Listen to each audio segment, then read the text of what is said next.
Hello, I'm Regina Botras, and this is Backstage, where we talk with the who's who on stage, in dance, comedy and performing arts, speaking with the leading theatre makers of our times and how they came to the stage and what drives them and inspires them. I'm so excited to welcome Tom Gleisner. He's an Australian comedian, television presenter, producer, director, writer, occasional actor and author, and currently hosting Have You Been Paying Attention? But he's bringing his skills to the stage with Bloom.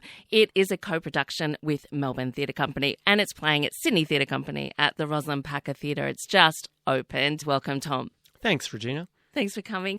There was an article recently about the first sort of introduction of you and first seeing the setting of a nursing home, which is what we're talking about in this production. Can you describe those sort of the world you were witnessing? Absolutely. I spent really the last decade or so in and around aged care. I've had parents and in-laws in nursing homes. So I sort of got to know the world pretty well. Not quite ready to move in myself yet. The thought of having dinner at 4:30 does frighten me enormously. But I really got to know both the residents and the staff, and it's a fascinating little world, little universe in there. And I thought at the time, there's a story in here somewhere, and that story eventually became the musical Bloom. It's like a microcosm of the world, right? But you have no control of who you're in with, I imagine. No, that's true. There's a touch of school about it in some ways. We're sort of back at our worst memories of, year one or two.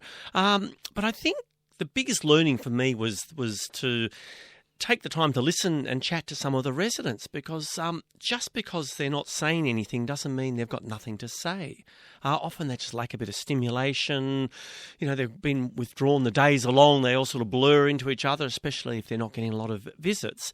But once you start chatting, you realise everyone in that place has a rich history, stories to tell, and stories hopefully still to be told. Yeah, I think that really comes across in this production. There is not the end, it is just the next stage, I suppose. But you have this parallel of the people in the care and then the young people who are helping them, caring for them.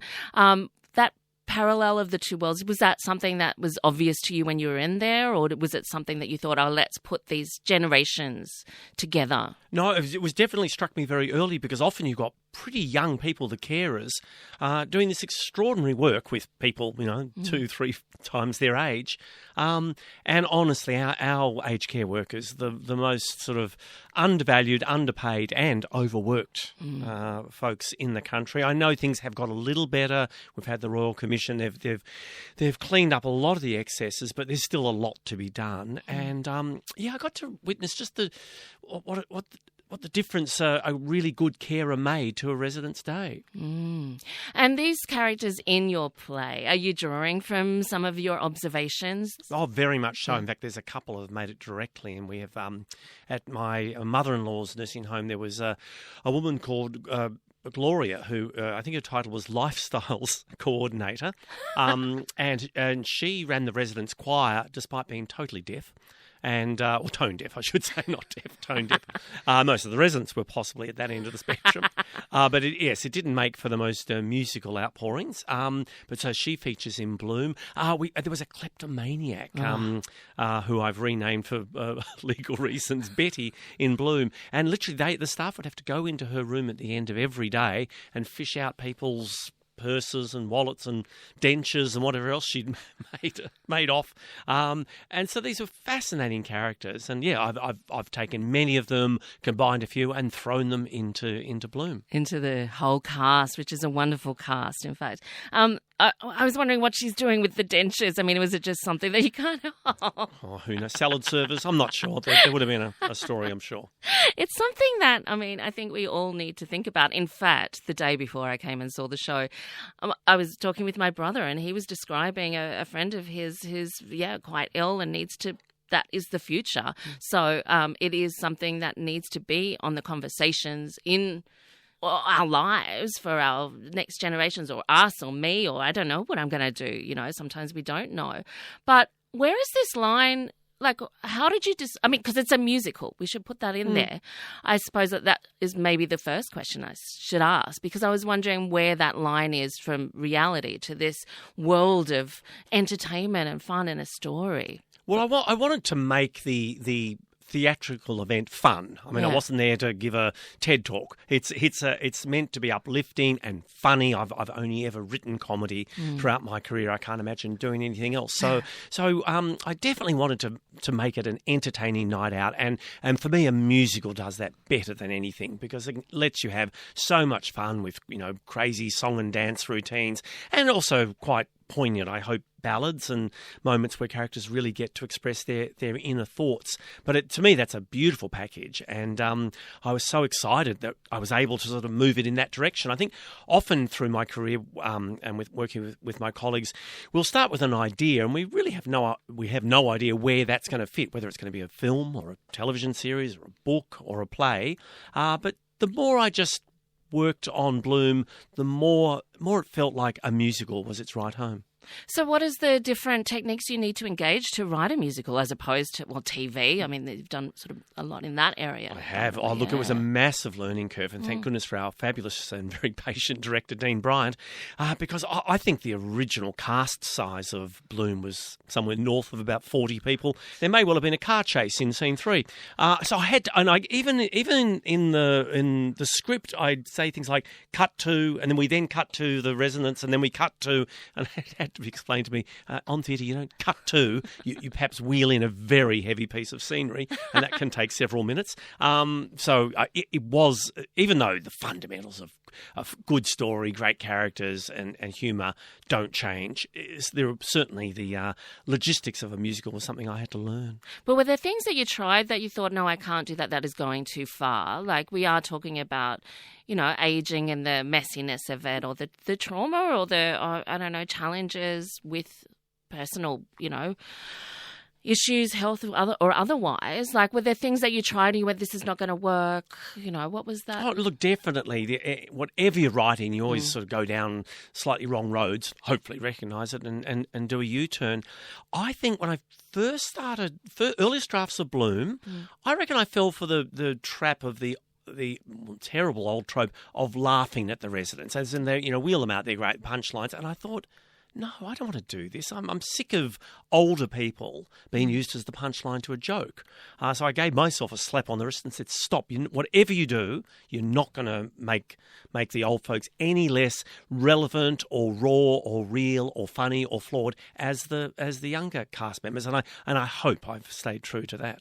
Or even when you do confront that, because there is that a little bit about, you know, being talked down to like a child or a pet, yet you give them the last... Yes, exactly. You give them agency because, you hear it all the time. Yeah. We speak in front of some old people as if they're not there. Oh, they're a little bit tired today. What do you mean they? You mean the person sitting next to you? It's, we infantilise them, I think might be the word. So, if I did that in Bloom, or if I do that in Bloom, it's for comic effect and certainly not, I hope, ever at the residents' expense. And why a musical? I adore musicals. I always have, and I'm a bit of a. I've noticed it splits the room, especially for men. Most men. Regina, you were a musical? Oh, I love being in musicals. Oh, there you go. I mean, I grew up, as a dancer and that sort of thing. Oh, so fun. Oh, and to the point now that if I actually go and see a play, and there's this little moment about 5 minutes in where I go, oh, no one's going to sing. And I push through that, and if the play is great, the play is great. But I love the form, and I love the classic old shows, and I love watching the new stuff that's coming through. But how about writing for that kind of, because they sing part of the story, it's their lives, like what techniques do you need to use? Is it a simplified version of, dialogue or... I think it's a concentrated version of dialogue. If you're going to sing something, it has to mean more than just something you would say conversationally. Otherwise, why not just script it? And I had to learn that. I think anyone who's written a musical has had the experience of writing way too many songs and realising you don't need them all. And you see these 3 songs, they really could be the same one song. So a lot of that contraction takes place.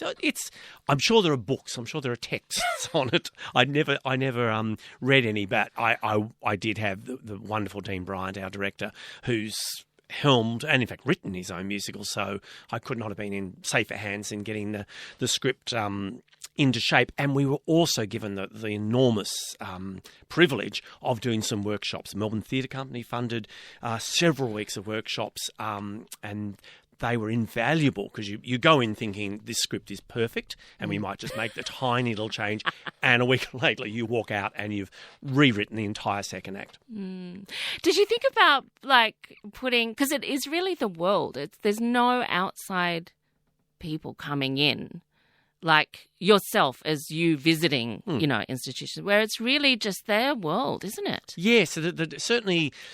You get obviously some people are wonderfully supportive and visit their family every day, but sadly there are some residents who just never see anyone. And even my mother-in-law, who lived to 100 and was in nursing home for quite a few years, of course. We'd often just say to her, "Nita, do you know what day it is?" And she'd go, "No." And it wasn't because she was cognitively declining. It was just that if you take your routine out of your life. I mean, we remember it's Tuesday because I put the bins out on Tuesday. But once that stuff goes, and you're in the walls don't really change, it's very easy just to slide into a holding pattern, which just seems so unfair. Yeah, because I was wondering, actually, I think where I was leaning is, did you think at some point, I'll put myself in there as someone visiting? That's interesting. Yeah. In fact, that's a good observation. We don't have visitors in the musical. I think it was just really a case of there's only so many people you can, have. And, unless you've got that 40-plus character cast you've written initially. Exactly. I spoke to a lot of people afterwards. It was interesting to get this sort of real diverse range of responses to it in terms of, people were really moved, like in terms of, are going through it themselves. And I wonder what the response is like that you've received, from audience members when they've come up and said, that's my mom, or that's my, range of responses. Definitely got the tears and the emotion. And I think perhaps they've been slightly lulled in because it's a musical written by Tom Gleisner, the comedian guy who does that quiz show. So possibly the last thing they're expecting is heart or genuine emotion. But I couldn't imagine writing the show without that. It's I love comedy, but it's got to sit on a bed of something. Yeah, and it does, and the characters all go through their own individual kind of growth throughout the production, which makes what we kind of innately storytelling is that. So what is the transformation? But we are also lulled, I think, musically. What choices did you make? I don't know if it's too hard to unpack that kind of emotional or style of music for the songs for each individual. Well, I guess we would try and obviously match the music to the moment, and so there's kind of almost a crazy song and dance routine delivered by the manager, Mrs. McIntyre, which is just maniacal and fun and funny because it suited her character in that moment. But then, of course, there are other points where the residents sing of their hopes and their fears, and even then the final number of "Grow a Little Older Now with Me," where all ages are singing that, where we're saying, look, we've all got growth ahead of us. It may not be the same, but it's there's still room for us all to grow. And so hopefully it's ultimately a positive message. Yeah, well, I did feel like if you take the people away, it is that institution, and it is, I guess, partly your response to your world, maybe. Yes. I don't know. Yeah, that's true. And I think, as with anything in life, you've got to try and make of it the best that you can, but it can be tough if you're frail and perhaps not getting the support you need, and really just the stimulation. That's the saddest thing, and it is a theme in Bloom, the cost cutting, on every level. Whether how can we shave a few dollars off the meals, through to do we really need therapists coming in? Do we really need the excursions and a bus? And the answer is yes. Absolutely. This first staged in 2023. How is it coming back to seeing it again alive? Like, I guess considering what you've lived through over the last few years. Oh, look, it was an absolute joy to see Bloom again after almost 2 years. It closed in July in 2023 in Melbourne, and at that stage you don't know whether the show's ever going to see the light of day again. It's the the reality of the world of theatre we live in. So when STC said they wanted to remount the production, I was overjoyed. And yeah, the thrill of seeing it this week has just been extraordinary. And also with a bit of distance, it's creatively, it's so great too, because you do see, even though a bit of me as a writer goes, I'd change that line and I'd do that. But you've got to let that go. Yeah. And I got to see what I think what resonates with people, from a slight distance, and that's fabulous. Terrific. Well, thanks so much, Tom. It has been such a pleasure to talk with you. Thanks, Regina. Well, that was Tom Gleisner there, the writer of Bloom, playing at Sydney Theatre Company at the moment. A beautiful look into the world of Pine Grove Aged Care Facility.